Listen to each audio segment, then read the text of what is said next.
Hi all, and welcome to the Emergent Vision Technologies presentation. I am John Eilert, President, CTO, and company founder, and I look to provide details of how Emergent has helped customers level up their line scan camera systems with higher speeds and advanced processing capabilities. Some highlights about Emergent are presented here. We are a multi-award winning company with a focus on high-performance GigaVision products. We have many years shipping product at speeds of 10 gigi, 25 gigi, and 100 gigi. We have a strong focus on providing end-to-end technologies and comprehensive support for our customers' applications. Here's a quick snapshot of the adoption of GigaVision products ranging in speeds from 10 gigi up to 100 gigi. Emergent has shown how top performance can be achieved and opened up many markets, including machine vision and entertainment, to the use of such technologies. Some companies are just now leveraging our efforts towards releasing 25 gig and higher speed product, but still a ways to go to provide ratified, mature, and performance product. With such a broad range of products, we find it helpful to chart out the various resolutions and line rates provided. For line scan, the products range from 4K at 172 kHz up to 16K at 400 kHz with a special nod to 9K TDI at 600 kHz. Emergent line scan cameras are best known for covering an extremely wide range of resolutions and line rates. We incorporate all the best sensors from Gpixel. Gpixel boasts high image quality with resolutions and line rates that push Emergent 100 gigi Pinnacle series to its limit. Emergent 25 gigi Accel and 10 gigi Pace models nicely round out the line scan product portfolio. Eros 5 gigi cameras will join the lineup in 2024 with smaller resolution models like 2K and 4K. This animation illustrates a typical task of an area scan camera, which is inspecting objects on a production line. The cameras here are hardware triggered by the sensor looking for objects on the conveyor. Images are transmitted with low latency and jitter back to the computer for analysis and action. Generally, the object under inspection is captured fully in a single image. Emergent area scan cameras have 3 inputs and 3 outputs with opto-isolated and TTL options, depending on your application needs. This animation illustrates the same task with a line scan camera. Generally, line scan cameras are used for scanning a continuous web of material like print or fabric, but does not preclude applications as shown here with discrete objects. The camera images here are hardware triggered by the sensor looking for objects on the conveyor. The individual lines of a given frame are triggered synchronously through the use of a continuous encoder signal shown in green. The lines of a given image are immediately transmitted back to the computer and assembled in the user buffer with zero-copy technology. Emergent line scan cameras have encoder RS422 A/B inputs, 1 trigger input and 2 outputs. TDI line scan cameras are used to expose the same line on the object multiple times to allow either higher speeds with the same lighting or the same speed with lower lighting brightness requirements.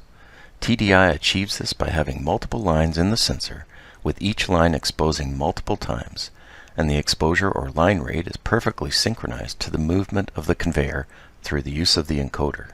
We will now review the Emergent line scan camera implementation details alongside of some line scan fundamentals.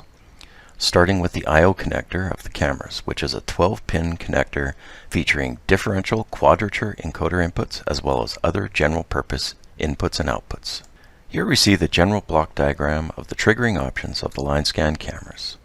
Many modes are supported, which vary from full internal based triggering to full encoder based triggering for precise synchronization for moving conveyor systems. Here we see the subset of camera parameters specific to line scan camera operation, which fall into categories such as general purpose, image calibration, color calibration, external trigger control, encoder statistics, and specialized. A line scan fundamental is dark and lit fixed pattern noise calibration, which falls under our image calibration category.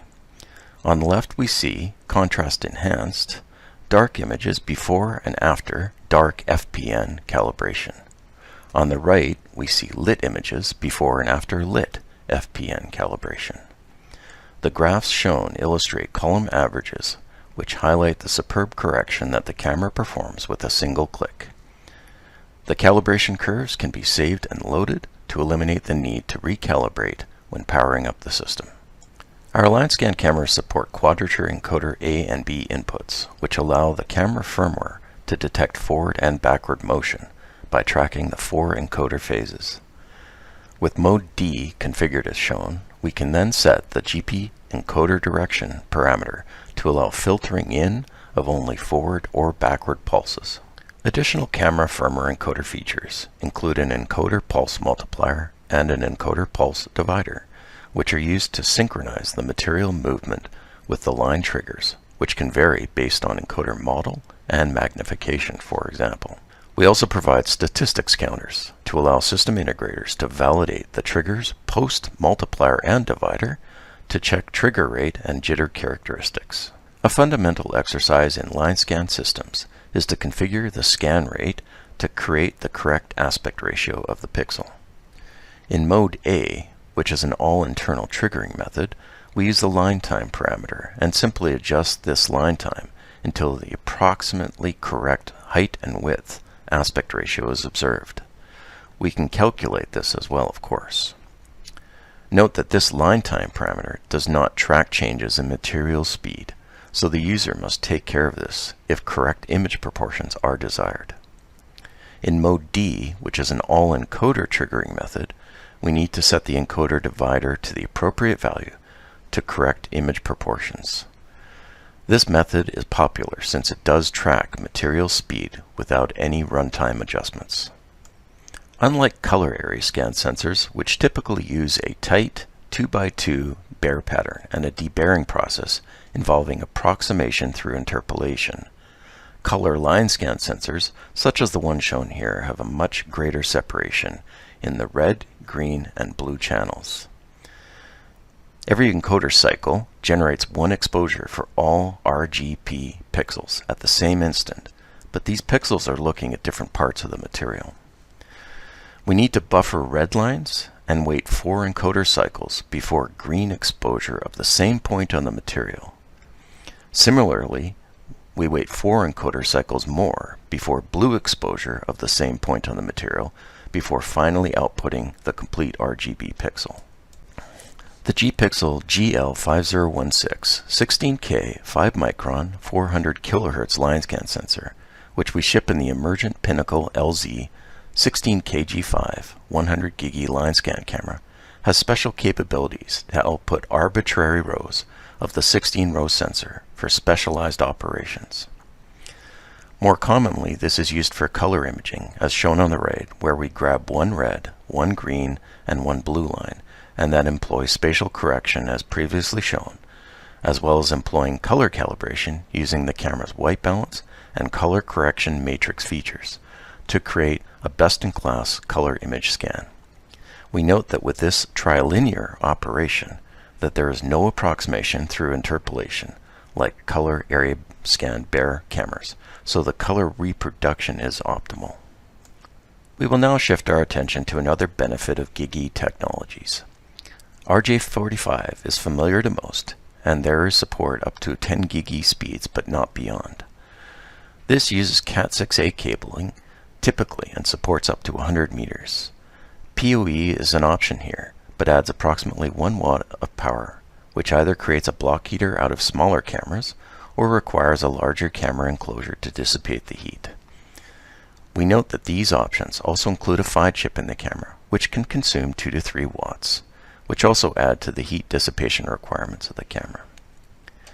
SFP Plus and SFP28 share the same form factor and are used for 10 GiG and 25 GiG speeds respectively. Noting again that these standards do not support PoE.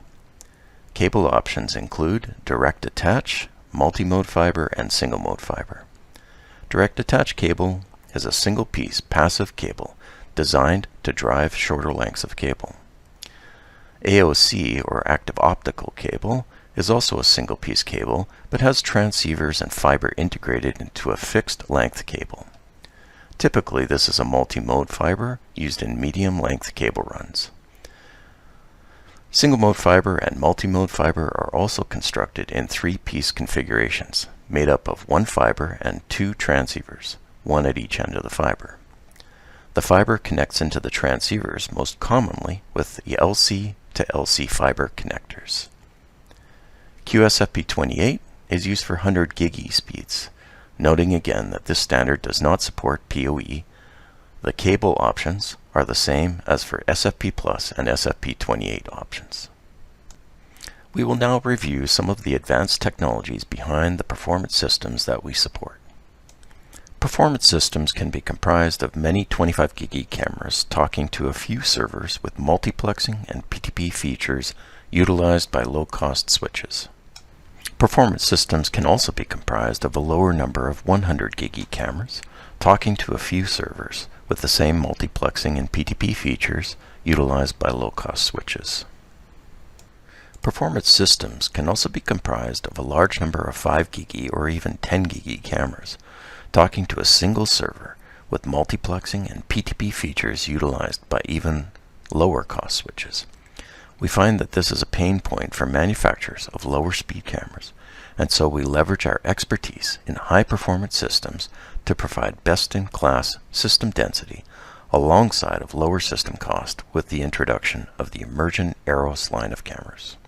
In addition to powerful processing engine NICs like the AMD Xilinx Alveo cards, and Emergent's own FPGA-based NICs for additional functionality beyond standard NICs, we pioneered the use of Mellanox NICs for use with performance camera systems.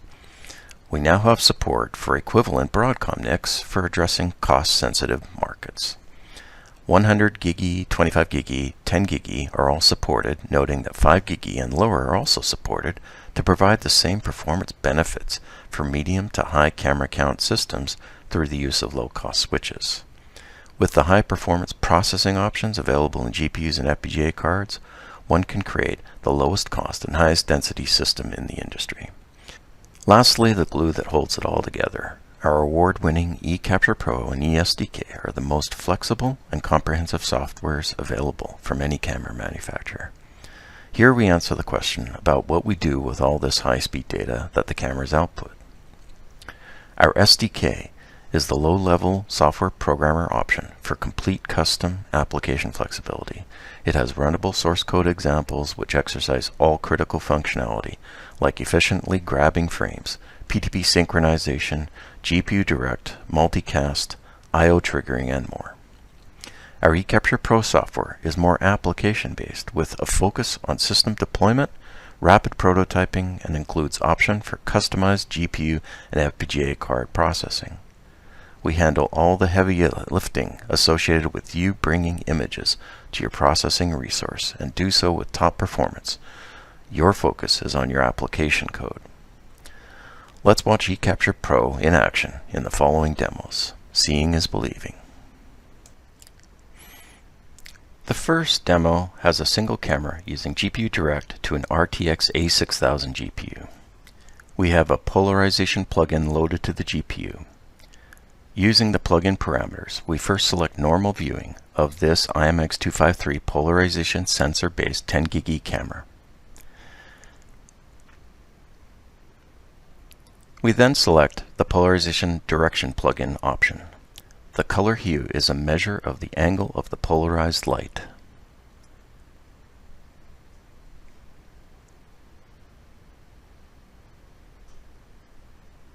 We then select the polarization degree plugin option, which allows us to see in the brighter areas where the reflected light is more polarized.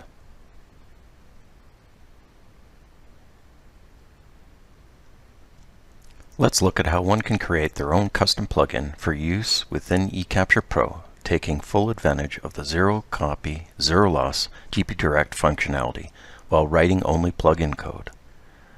We first write our code, which is CUDA based for the NVIDIA GPU. With eCapture Pro, we provide a number of working examples like the polarized plugin you have just witnessed. We then compile our code, which creates the plugin DLL, which we later load within eCapture Pro. We now load the plugin DLL.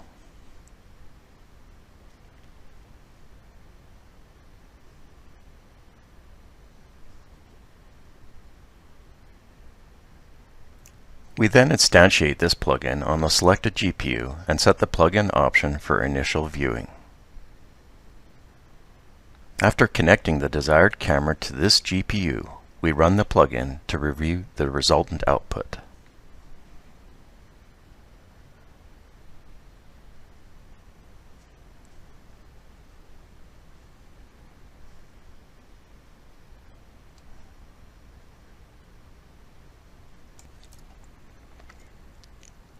The next example shows a very general-purpose, off-the-shelf inference detection plugin. We load the plugin, we instantiate the plugin on the desired GPU. We connect the camera to this GPU, and finally we run the plugin and watch the plugin detect and classify the cups in the scene, noting that this tracks the objects as they move. FlexProc stands for Flexible Processing, which is the simplest way for a user to create and test their machine vision algorithms. The user can create custom CPU, GPU, and FPGA plugins and run on low to high performance hardware systems without the need to write low-level image capture code. FlexTrans stands for Flexible Transport, which is the simplest way for a user to pass image data and results anywhere in their system, and is done so using the best-in-class zero-copy and GPU-direct technologies. Combined, FlexProc and FlexTrans lead to maximum performance, rapid prototyping, and endless processing flexibility and endless scalability. Let's look at a real hardware demo as per the last video. We have 8 cameras and they all feed into one NIC and one server, and that server holds 2 GPUs. There's also an additional server here, which also holds 2 GPUs. This is the hardware view. We switch now to the data flow view, and here we decide what we actually do with that data. We have 8 cameras that feed the first GPU in server 1 to the second GPU in server 1, and then across the network to the other server where we have 2 GPUs to do some processing as well. Let's look at a real hardware demo as per the last animation. For this demo, we have each GPU perform the simplified task of drawing a unique color rectangle and a unique brightness within the rectangle, and we have the GPUs perform this task for each of the cameras in the system. So GPU 1 draws the red rectangle, GPU 2 the yellow rectangle, GPU 3 the green rectangle, and GPU 4 the blue rectangle. And each GPU also applies their configured brightness to the rectangular regions. The software is not limited to such simplified serial operations, and vastly more complicated configurations are possible. I wanted to provide a few examples where customers have come to us reporting a poor experience with another vendor's high-performance product. In one such recent example, we have 25 GE cameras on a single PC. 2 major camera manufacturers could not resolve drop frame issues. In another example, we have 5 GE cameras on a single PC. Over a 2-year period, the vendor made many attempts to resolve drop frame issues, but never could. In a final example, the customer was trying to run 8 10 GE cameras on a single PC. The vendor's comments were that they had never tested more than 2 cameras per PC. All of these customers are now happily using Emergent product. There are 2 very disturbing problems here. One is the poor performance some vendors are offering for their high-speed camera product. The other is what a vendor would actually sell multiples of 8 cameras without having a discussion about what the customer's goals are to ensure the product can meet their needs. Our cameras are everywhere you care to look. We dominate in certain spaces where adoption rate is more rapid. We believe other spaces will follow, especially where factors such as performance, cost sensitivity, system simplicity, and time to market are at play. As you can see, Emergent has the highest performance camera portfolio, and we keep your overall product portfolio focused. We innovate, develop, adapt, and expand the markets we enter, and have the foresight to do so. Please do contact us for further details, and we appreciate you taking the time to view our presentation.